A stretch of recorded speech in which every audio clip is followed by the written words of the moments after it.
Do you believe in God? Do you believe in your belief? If you have sufficient faith, then you can move mountains. And so, and is that literally the case? The Bible verse says, be angry, but sin not. There's a question you hate, and it's, do you believe in God? And I love your approach on that. Well, people don't know what they mean when they ask that question. So I would love you to elaborate on that. It's nonsensical. Well, because what people usually want, Christians do this to me mostly, what they really want is they want me to validate their theory of belief. And they don't even know they have a theory of belief because they think what belief is obvious, and it's not obvious at all. Like, is belief your willingness to verbally assent to the reality of a set of facts? Well, that's what an empiricist would say, or a rationalist. And most Christians who ask me that question are rationalist empiricists, and they don't even know it. And so they want me to say, well, God exists the same way a table exists. And that's just not helpful. That isn't a helpful question. It's not formulated properly. And then there's many other forms of belief.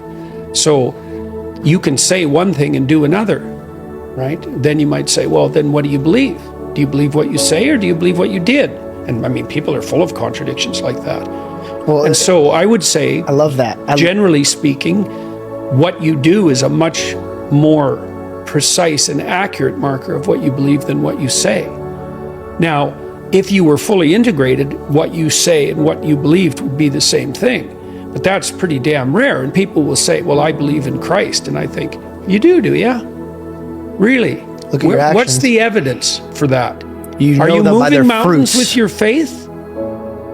And if you're not, then you might ask, well, just how deep is your belief? Because in principle, if you have sufficient faith, then you can move mountains. And so, and is that literally the case? That's a stupid question. So he spoke in parables, so if you knew him, you knew what he was saying. We move mountains all the time. We use like earth-moving equipment to move mountains. We can move mountains, but and to some degree, that's a manifestation of faith if you untangle it sufficiently. But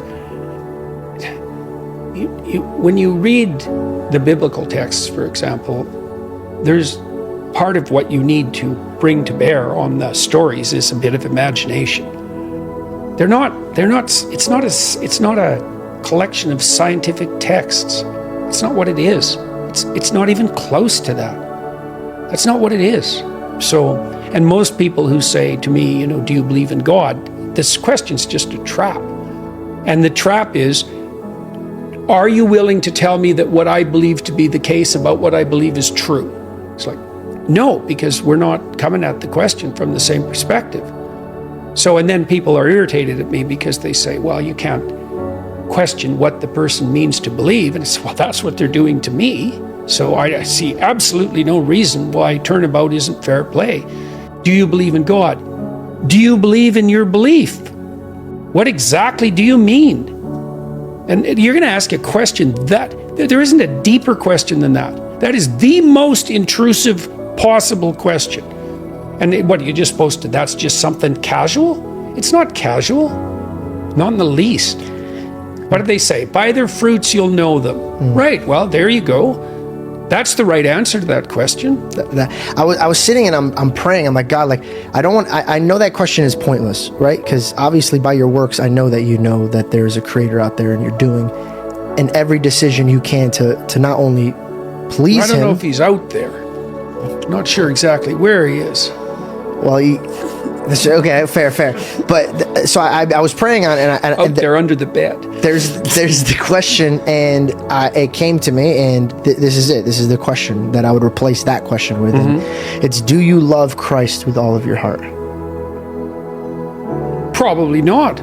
That's a hard stunt to pull off, and it's a hell of a demand. Do you love your daughter with all of your heart? Same question, probably. Same objection probably applies. None of us are unblemished vessels. So, no. Does that mean I'm not trying to? Well, probably to some degree it means that. That's partly what in the Gospels Christ says, people were calling him good, and he said, Why do you say I'm good? That's right. There's none but God who is good. Well, you know, but he's patronizing them. Yeah, because they were patronizing him. It's not only, he may have been patronizing them, but to a point, with a point in mind, and not only that. My mom used to always say, the only person you should look up to is Christ and the way he moves. And he was never disrespectful. The worst thing he ever did to somebody is let them go to their own decisions. And I found that to be very powerful, because you could really take down anything in your life without being evil. To be strong is to put the armor of God on, from my perspective, right? Another man might not see that. But the armor of Christ, it's actually pretty magnificent when you put it to the test. What do you mean?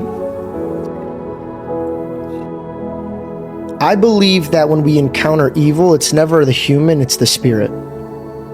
And I believe that when we deal with people, we want to use emotions instead of like logic.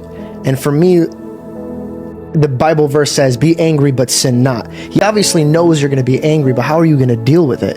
And then how you deal with it will outcome where you go from that point. I believe my God to be a good father. So if I'm asking him for me to be a mighty man and a man that could help my family, that could provide, that could put on these cameras and open up people's hearts, you don't think he's going to put me to a test that could make me explain to people how to get out of their situations? You're going to have to be put in a very hard circumstance for you to get out of it. But that's what you prayed for.